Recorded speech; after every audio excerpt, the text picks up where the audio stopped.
श्री स्वामी समर्थ. स्वामी महाराजांच्या कृपेने तुमच्या सर्व इच्छा मनोकामना पूर्ण हो. आज आहे वर्षातील शेवटची सोमवती अमावस्या. या दिवशी जर आपण काही उपाय केले, काही सेवा केल्या तर त्या खूप म्हणजे खूप प्रभावी ठरतात. आता या दिवशी आपल्याला अगदी काही करायला वेळ मिळाला नाही तरी पण आपल्याला संध्याकाळी एका ठिकाणी दिवा लावायचा आहे की ज्यामुळे आपल्याला पितरांचा आशीर्वाद मिळेल. तसेच वर्षभर आर्थिक भरभराट होईल. आपल्या घरामध्ये जी काही गरिबी आहे, दुःख आहे, दारिद्र्य आहे ते देखील संपेल. एखादं घर बघा, त्या घरातील सर्व व्यक्तींची प्रगती होत राहते. तसेच त्या घरामध्ये पैसा देखील येत असतो. तर त्या घरामध्ये पितृदोष नसतो. त्या घरामध्ये नेहमी पितरांची सेवा केली जाते. त्यामुळे त्या घरामध्ये सदैव पैसा येत असतो. मुलांची देखील पाहिजे तशी प्रगती ही होत असते. आता आपल्या घरामध्ये पितृदोष असो किंवा पितृदोष नसो तरी पण आपल्याला सोमवती अमावस्येच्या दिवशी हे काही उपाय व सेवा करायचे आहे की ज्यामुळे आपल्या आयुष्यातील अडचणी अडथळे नक्कीच दूर होतील. तर या दिवशी कोणते उपाय करावे, कोणत्या सेवा कराव्या हे जाणून घेण्यापूर्वी तुम्ही चॅनलवरती नवीन असाल तर चॅनलला लाईक करा व सबस्क्राईब देखील करा. कमेंटमध्ये श्री स्वामी समर्थ किंवा हर हर महादेव लिहायला विसरू नका. आता सोमवती अमावस्येच्या दिवशी आपण हे जे काही उपाय आहे ते उपाय संध्याकाळी 6 नंतर करायचे आहे. संध्याकाळी 6 नंतर तुम्हाला जेव्हा वेळ मिळेल तेव्हा तुम्ही हे उपाय सेवा करू शकता. आता आपल्याला आपल्या घरामध्ये एक दिवा प्रज्वलित करायचा आहे. आता हा दिवा बनवण्यासाठी आपण कणकेचा दिवा प्रज्वलित करायचा आहे. आपण कणिक मळायचा आहे. कणिक मळत असताना त्यामध्ये आपल्याला मीठ टाकायचं नाही तर चिमूटभर हळद टाकायची आहे. कणकेचा चौमुखी दिवा बनवून घ्यायचा आहे. आता हा दिवा बनवल्यानंतर आपण एक प्लेट घ्यायची आहे. प्लेटमध्ये आपल्याला स्वस्तिक काढायचं आहे. कुंकवाने आपण स्वस्तिक काढावं. स्वस्तिक हे शुभतेचं आणि मांगल्याचं प्रतीक समजलं जातं. जिथे स्वस्तिक काढलं जातं तिथे नेहमी शुभ कामे ही होत असतात. त्या स्वस्तिकवरती आपण थोड्याशा अखंड अक्षता अर्पण करायचे आहे आणि त्यावरती हा चौमुखी दिवा ठेवायचा आहे. आता कणकेचा चौमुखी दिवा बनवणे शक्य नसेल तर तुम्ही मातीची पंती घेऊ शकता. ती देखील चौमुखी पद्धतीने प्रज्वलित केली तरी पण चालेल. आता यानंतर यामध्ये 4 वाती टाकायच्या आहे आणि आपल्याला मोहरीच्या तेलाचा वापर करायचा आहे. मोहरीचं तेल नसेल तर तुम्ही तिळाचं तेल किंवा शुद्ध तूप देखील वापरू शकता. आता हा दिवा आपण आपल्या घरामध्ये दक्षिण दिशेला ठेवायचा आहे. जिथे पण दक्षिण दिशा आहे तिथे ठेवू शकता किंवा अगदी घराच्या बाहेर दक्षिण दिशेला हा दिवा प्रज्वलित करणे शक्य असेल तर तिथे प्रज्वलित केलं तरी पण चालेल. आता या दिव्याखाली आपण प्लेट ठेवलेली आहे. प्लेटवरती आपण स्वस्तिकवरती तांदूळ आणि त्यावरती दिवा ठेवलेला आहे. दिव्याला हळदी कुंकू लावायचं आहे, फूल व्हायचं आहे. आता आपल्याला 11 किंवा 21 काळे तीळ घ्यायचे आहे.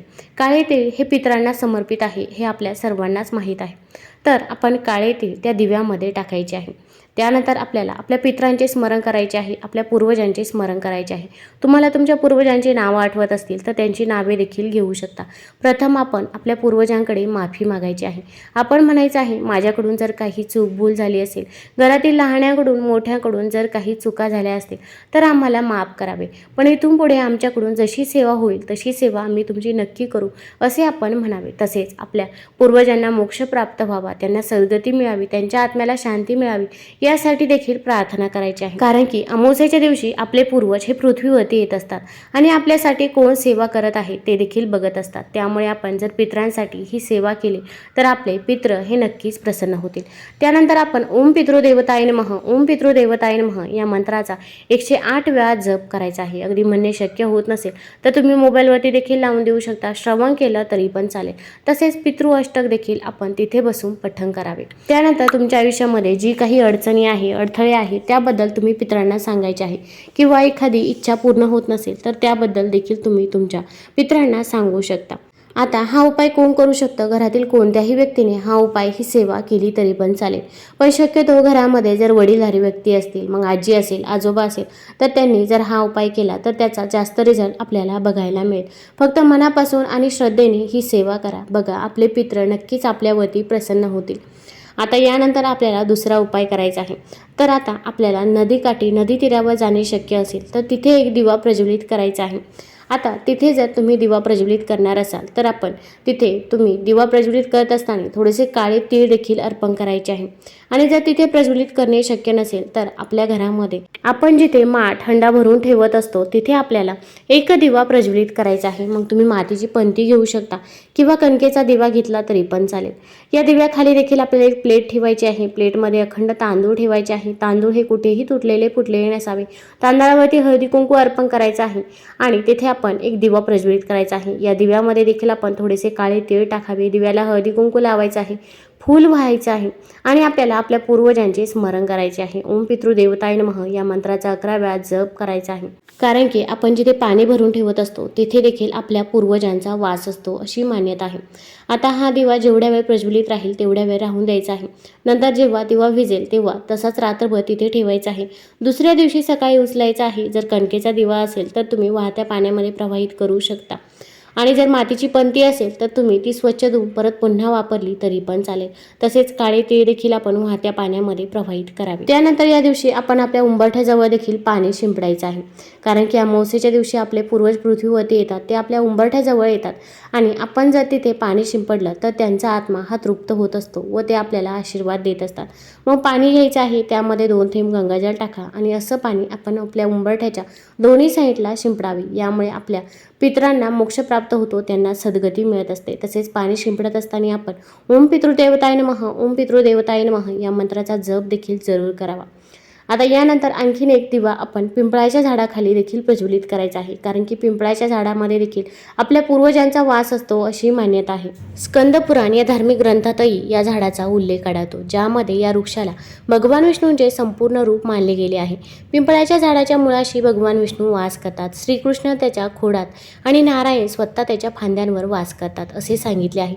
याशिवाय त्याच्या पानांमध्ये श्रीहरी वास करतात आणि जिथे भगवान विष्णू वास करतात तिथे माता लक्ष्मी देखील असते. पिंपळाच्या झाडात स्वतः भगवान श्रीकृष्ण वास करतात असे श्रीमद भगवद्गीतेत त्यांनी स्वतः सांगितले आहे. अर्जुनाला उपदेश करताना श्रीकृष्ण म्हणाले की अश्वत्थम वृक्ष, ज्याचे वर्णन गीतेच्या 10व्या अध्यायात देखील केले आहे. याचा अर्थ सर्व वृक्षांमध्ये मीच पिंपळ वृक्ष आहे, म्हणजे स्वतः भगवान श्रीकृष्ण पिंपळाच्या झाडात वास करतात. आता पिंपळाच्या झाडाखालीच आपल्याला एक दिवा प्रज्वलित करायचा आहे. तर आपण कणकेचा चौमुखी दिवा बनवू शकता किंवा मातीची पंती चौमुखी पद्धतीने प्रज्वलित केली तरी पण चालेल. प्रथम आपण एक तांब्या भरून पाणी घ्यायचं आहे. घरामध्ये गंगाजल असेल तर पाण्यामध्ये 2 थेंब गंगाजल टाकावं. चिमूटभर साखर त्या पाण्यामध्ये टाकायचं आहे आणि हे पाणी आणि थोडेसे काळे तीळ, काळे उडीद घेऊन जवळपास असणाऱ्या पिंपळाच्या झाडाजवळ जायचं आहे. आता पिंपळाच्या झाडाजवळ गेल्यानंतर आपण सर्वात प्रथम तिथे चौमुखी दिवा प्रज्वलित करायचा आहे. मग पिंपळाचं पान खाली ठेवायचं आहे किंवा गुलाबाच्या पाकळ्या देखील ठेवू शकता.